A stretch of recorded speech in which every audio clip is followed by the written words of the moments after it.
여러분, 세상에 재미있는 일이 참 많이 있는데, 세상에 재미있는 일이 참 많이 있는데, 그 참 재미있는, 세상에 재미있는 일 중에 가장 즐거운 일 중에 하나가 뭐냐면, 돈을 쓰는 게 참 재밌습니다. 아유, 먹고 죽을 돈도 없는데, 뭐 그러실지 모르겠지만, 쿠팡, 이런 게 왜 발달하겠어요? 예. 쇼핑하는 게 그렇게 재밌답니다. 맞습니까? 네. 대답은 안 하시고 웃기만 하시네. 웃으시는 분은 전과자죠. 예. 자, 쇼핑이 얼마나 재밌는지 쇼핑 중독된 사람들, 쇼핑 생각으로 마음이 가득한 사람들은 그런 사람들에게 적용되는 명언이 있다고 합니다. 명언. 첫 번째 뭐냐? 세상은 넓고 살 것은 많다. 이렇게 합니다. 네. 원래 누구의 말이죠? 예, 이게 누구의 말이냐면 돌아가신 예전에 대우 그룹 회장이셨던 김우중 회장의 자서전 이름이죠. 에세이 이름. 세상은 넓고 할 일은 많다. 원래 이건데 쇼핑을 너무 많이 하다 보니까 세상은 넓고 살 것은 많다. 그렇게 생각한다고 합니다. 자, 또 있습니다. 쇼핑을 얼마나 좋아하는지 그런 사람에게 적용할 만한 명언이 또 있습니다. 나의 쇼핑을 엄마에게 알리지 말라. 네. 누가 한 말이죠? 네, 이순신 장군이 우리 예찬이도 안 해. 네. 나의 죽음을 적에게 알리지 말라. 이순신 군이 했던 말입니다. 자, 이건 누가 했을까요? 내일 지구가 멸망하더라도 나는 오늘 한 켤레의 하이힐을 사겠다. 네. 이거는 17세기 지금 뭐 최근 뭐라 그럴까요? 철학의 아버지라고 부르는 스피노자. 내일 지구가 멸망하더라도 나는 오늘 한 그루의 사과나무를 심겠다. 스피노자가 그런 얘기를 했는데 그의 말을 따서 이렇게 한 겁니다. 또 있습니다. 좋아하시는 것 같아서 한 개만 더 하겠습니다. 네. 쇼핑과 함께 사라지다. 뭐 이런 것도 있습니다. 뭘 따라 하셨는지 아시겠죠? 바람과 함께 사라지다. 내일은 내일의 신상이 뜬다. 뭐 이런. 네. 누가 있겠습니까? 네. 바람과 함께 사라지다의 주인공, 여자 주인공 이름이 뭐죠? 비비안? 영화 속 정확히 저는 잘 모르겠습니다. 여기 있네요. 스칼렛 오하라의 대사라고 합니다. 내일은 내일의 태양이 뜬다. 그런데 내일은 내일의 신상이 뜬다. 자, 제가 무슨 얘기를 하고 싶냐면 사람 마음속에 무엇이 가득 차 있으면 어제 그것밖에 생각이 안 되고 그것으로 말하고 그것으로 행동하게 됩니다. 사람 마음속에 뭐가 가득 차 있느냐? 뭐가 가득 차 있느냐? 쇼핑으로 가득 차 있는 사람은 모든 것이 쇼핑으로 보이는 거죠. 사람 마음에 무엇이 가득 차 있느냐? 자, 사람 마음에 무엇이 가득 차 있다면 그것이 말과 행동으로 나타나게 되죠. 세상에 우리가 하는 말 중에 사람을 살리는 말이 있고 죽이는 말이 있다고 하죠. 사람을 살리는 말은 이런 겁니다. 사랑해, 사랑해, 사랑해. 저희 이야기를 들어야 할 사람이 여기 안 보이네요. 네, 전해 주십시오. 네. 제가 3번이나 했다고. 사랑해, 사랑해, 사랑해. 친구야, 보고 싶다. 살리는 말일까요? 죽이는 말일까요? 살리는 말입니다. 와, 너무 멋져. 최고야. 우리 딸이 최고야. 우리 아들이 최고야. 대단해. 살리는 말입니까? 죽이는 말입니까? 긴가민가 하시나요? 너무 안 들어보셨구나. 너무 하지도 않으셨고. 고마워. 당신 덕분이야. 살리는 말입니까? 죽이는 말입니까? 듣고 싶은 말이군요. 좋은 아이디어예요. 당신의 목소리가 너무 듣기 좋아요. 이런 말들은 사람을 살리는 말입니다. 그럼 그런 말을 하는 사람들의 마음은 어떤 마음이 가득 차 있을까요? 사랑하는 마음, 관심을 갖고 그 사람에 대한 애정이 가득할 때 살리는 말들이 나오죠. 반대로 죽이는 말도 있겠죠. 죽이는 말은 생략하겠습니다. 너무 많이 우리가 하니까. 너무 많이 우리가 하니까. 자, 무엇을 말씀드리려고 하는 것이냐? 우리의 마음이 따스함이 가득하면 살리는 말이 나오고, 우리의 마음에 정죄하고 미워함이 가득하면 부정적이고 사람을 죽이는 말이 튀어나오는 거죠. 그러니까 중요한 건 뭐예요? 우리의 마음이 무엇으로 가득 차 있느냐가 중요한 것입니다. 자, 오늘 성경에서는 뭐라고 얘기했습니까? 우리가 가득 채워야 될 마음은 누구의 마음이죠? 그리스도 예수의 마음. 그러니까 예수님도 마음에 뭔가 가득 차 있으셨어요. 그분의 생애를 보니 예수님의 마음속에도 뭔가 가득한 게 있었어요. 우리도 예수님의 마음에 그 가득했던 그것이 우리의 마음에 있기를 바라는 거죠. 그럼 우리도 예수님처럼 말하고 행동할 수 있을 테니까. 자, 예수님의 마음에는 무엇이 가득하 있었을까? 5절과 6절에 이렇게 기록하고 있습니다. 너희 안에 이 마음을 품으라. 곧 그리스도 예수의 마음이니 그는 근본 하나님의 본체시나 하나님과 동등됨을 취할 것으로 여기지 아니하시고, 이렇게 기록하고 있습니다. 그러니까 예수님 마음에는 어떤 마음이 있으셨느냐? 하나님과 동등됨을 취하려고 하는 마음, 취하지 않으려고 하는 마음이 있으셨던 거죠. 자, 여기서 저는 이 하나님과 동등됨을 취할 것으로 여기지 않았다, 하나님과 나를 동등하게 보지 않으셨다고 하는 마음을 저는 내려놓는 마음, 포기하는 마음이라고 표현해 보겠습니다. 예수님은 하나님이시잖아요. 예수님은 삼위일체 하나님이시잖아요. 근데 하나님과 동등된 능력도 있으시고 하나님으로 대우받으실 수도 있으시고, 창세 때 하나님과 함께 천지 만물을 창조하기도 하셨던 분이 우리 예수님이시죠. 그런데 그렇게 하나님과 동등된 마음을 버리신 거예요. 당신과 동등된 입장 갖고 있던 것들을 포기하신 거죠. 6절 끝에 뭐라고 되어 있냐면 취할 것으로 여기지 아니하시고 그랬습니다.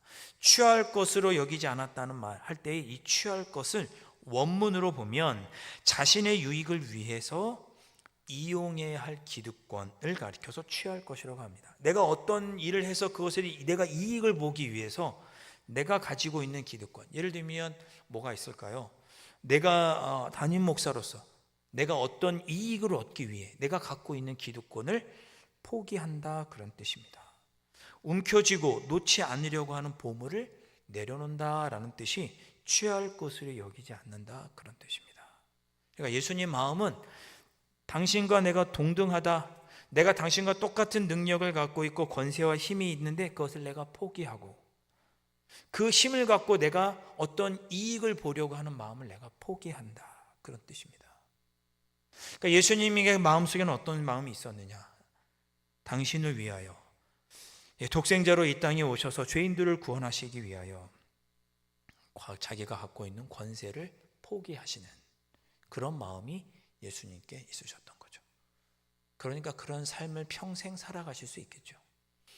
여러분, 부끄러운 얘기지만 사람들은 자기가 가지고 있는, 우리 흔한 속된 말로 쥐꼬리만한 권세를 누리려고 합니다. 부끄러운 얘기인데, 제가 신학교 다닐 때 1학년 때 제가 살던 지역에서 연합 중고등부 수련회를 하게 됐습니다. 연합 중고등부 수련을 하게 됐는데 제가 신학생이고 하니까 제가 거기 간사로 일을 하게 됐어요. 연합 수련회에 이제 한 명의 간사로 일을 하게 됐죠. 근데 제가 무슨 일을 맡았냐면 그 교회별로 각자 이렇게 체육복을 하나씩 나눠줬거든요. 수련회 때 입으라고 이렇게 우리 단체 티셔츠 같은 거를 여자께서 다 이렇게 나눠줬어요. 근데 그거를 나눠주는 일을 누가 했냐? 제가 했습니다. 대단한 일인가요, 이게 뭐? 제가 그거를 권세 부린 거죠. 그 줄 똑바로 쓰세요. 안 나눠드려요. 똑바로 쓰세요. 어느 교회예요? 네. 학생, 그렇게 하면 안 나눠줘. 부끄러운 일이죠. 그 어린이들을, 학생들을 섬겨야 될 제가 어떻게 한 거예요? 쥐꼬리만한 권세 갖고 있다고 유세한 거예요. 예수님은 그러지 않으신 거죠. 충분히 그럴 수 있는 분이, 하나님 같은 분이, 동등한 권력과 힘을 가지신 분이 그것을 죄인인 우리를 위하여 포기하셨습니다. 그것이 예수님이 갖고 있던 마음이에요. 그 마음을 품어라, 그렇게 5절에서 말씀한 거죠. 자, 예수님의 마음엔 또 어떤 것들이 가득했을까요? 7절과 8절에 이렇게 말씀합니다. 오히려 자기를 비워 종의 형체를 가지사 사람들과 같이 되셨고 사람의 모양으로 나타나사 자기를 낮추시고 죽기까지 복종하셨으니 곧 십자가에 죽으심이라. 여기 자기를 비워 종의 형체를 가졌다 할 때 자기를 비워, 7절에는 이 자기를 비우다는 말이 원어로 보면 케노시스 이렇게 발음을 합니다. 상대방을 위해서 자기 자신을 절제하는 거예요. 예를 들면 이런 거죠. 제가 집에서 이렇게 밥을 먹고 내가 밥을 너무 많이 먹었네, 사발면을 5개나 먹었네, 배가 불러서 운동을 좀 해야겠다. 그래서 좁은 방 안에서 저도 있고 저희 집사람도 있고 저희 애도 있는데 제가 체조를 하고 춤을 추고 운동을 하면 그 옆에 있는 사람들이 무섭겠어요, 안 무섭겠어요? 제가 이렇게 체조하고 그러면은 부딪힐까봐 조심스러울 거 아니에요? 그죠? 적절한 비유인지는 모르겠지만, 그래서 내가 이렇게 활동을 하면 저 사람이 힘들겠구나 싶어서 나 자신을 조금 절제하고 상대방이 숨을 쉴 수 있는 공간을 내어주는 것, 그걸 가리켜서 자기를 비운다라고 말합니다. 그러니까 예수님의 마음에는 어떤 마음이 있으셨던 거예요? 우리를 위해서 자기가 할 수 있음에도 조금 절제하신 거죠. 상대방의 생각, 우리의 생각을 존중해 주시는 마음으로 우리를 위해서 뒤로 한 걸음 이렇게 물러나 주신 거죠. 그게 누구의 마음이에요? 예수님의 마음, 자기를 비워주시는 마음입니다. 예수님의 마음에는 그 마음이 가득하셨던 거죠. 그래서 어떻게 해요? 십자가에 죽기까지 복종하셨다. 우리의 죄를 구원하시기 위하여 낮아지시고 절제하시고 뒤로 물러나시다가 십자가에 죽는 일까지 예수님은 감당하셨다고 성경은 기록하고 있습니다. 저와 여러분이 가져야 될 예수님의 마음이죠. 셋째, 예수님은 어떤 마음을 갖고 계셨느냐? 9절과 11절에 이렇게 기록하고 있습니다. 자, 9절부터 11절까지는 우리 한 절씩 교독해 보겠습니다. 이러므로 하나님이 그를 지극히 높여 모든 이름 위에 뛰어난 이름을 주사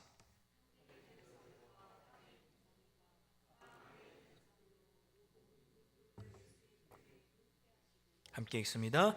모든 입으로 예수 그리스도를 주라 시인하여 하나님 아버지께 영광을 돌리게 하셨느니라. 아멘. 자, 예수님이 가졌던 마음은 어떤 마음이냐? 그렇게 자기를 자신을 좀 포기하고 상대방을 위하여 내가 좀 뒤로 물러나주는 그런 마음, 자기를 비워주는 마음을 통해 결국은 하나님께 영광 돌리기를 원하셨습니다. 제가 오전에도 설교를 드렸지만 예수님의 마음에는 어떻게 하든지 죄인인 우리를 구원해서 결국 그 일이 하나님께 영광이 될까, 그것만 생각하셨습니다. 우리 주기도문 가르쳐 주셨죠. 예수님이 첫 번째 대응이 뭡니까? 하나님 아버지의 이름이 거룩히 되기를 원합니다. 이거 첫 번째 기도의 제목이었습니다. 하나님, 저가 잘 되는 게 아니고 우리 하나님의 아버지의 이름이 거룩하게 되기를, 영화롭게 되기를 제가 원합니다. 그것이 예수님의 첫 번째 기도문이었습니다. 예수님의 마음이 어떤 마음이 있었느냐? 내려놓고 또 섬기는 마음, 뒤로 물러서고 비워주고 포기하는 그 모든 것들을 통해 내가 아닌 하나님께서 영광 받기를 우리 주님은 원하셨습니다. 그런 마음이 우리에게 있다면, 우리도 그런 마음을 품고 있다면 살리는 말을 하고 주님 앞에서 참된 그리스도인으로 올바로 우리도 살아갈 수 있게 되겠죠. 너희 안에 이 마음, 우리 예수님의 이 마음을 품으라고 오늘 성경은 우리에게 권면합니다. 사랑하는 우리 성도 여러분, 한 주간 사시는 동안에 우리도 이 마음을 품고 이 마음이 우리 마음에 가득해서 무슨 일을 하든지 우리 말도 그런 말이 나오고 예수님의 마음으로 가득해서 우리의 행동도 그런 행동이 되고 우리가 그런 예수님의 마음을 가득 품어서 세상을 바라볼 때도 그런 눈으로 세상을 바라보고 그렇게 살아간다면 이 모든 삶을 통해 우리 하나님께서 영광 받으실 줄로 믿습니다. 그렇게 살아가시기를 주님의 이름으로 축원드립니다. 자, 이 얘기만 하고 우리 함께 찬양하고 기도하겠습니다. 여러분 종교개혁자 루터 아시죠? 루터가 1521년에 보름스 의회라고 하는 곳에 불려가서 재판을 받게 됩니다. 이유는 뭐냐? 루터야, 네가 성경에 대해서, 교회에 대해서 이런 내용을 썼는데 그 내용이 잘못됐다고 인정하고 철회해라. 그럼 너를 살려주겠다. 쉽게 얘기하면 그런 재판인 거죠. 결국은 루터가 그 자기의 주장을 굽히지 않습니다. 왜? 나는 오직 성경에 입각해서 이 말씀, 이 교회에 대한 가르침, 이 복음을 내서 내가 썼기 때문에 나는 철회할 수가 없다. 그렇게 이야기를 하게 되죠. 그래서 그가 그때 유명한 말을 하게 됩니다. 어떤 말이냐?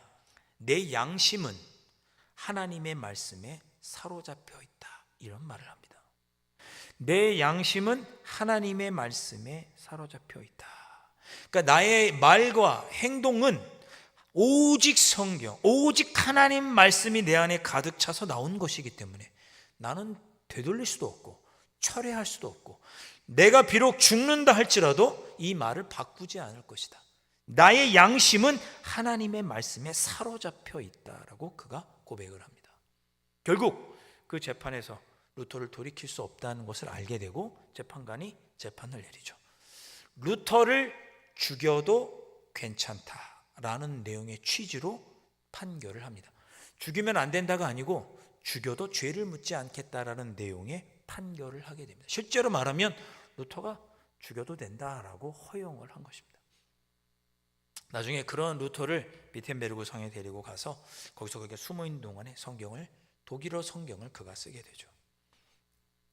루터의 마음속에는 오직 성경이 가득했어요. 오직 주님의 말씀이 가득했어요. 그래서 죽음 앞에서도 굴복하지 않고 오직 성경에 입각한 그의 신앙을 돌이키지 않고 복음을 지키겠다고 선포했고, 그런 그의 마음이 종교개혁의 중요한 정신으로 나타나게 되었습니다. 이 한 주간 여러분 살아가실 때 예수님의 마음, 섬기고 낮아지고 따뜻하게 배려하고 물러나주는 마음, 오직 성경 주님의 말씀으로 가득 채워서 하나님의 영광을 드러내며 살아가시는 여러분들 되실 수 있기를 다시 한번 주님의 이름으로 축원드립니다. 자, 우리 함께 찬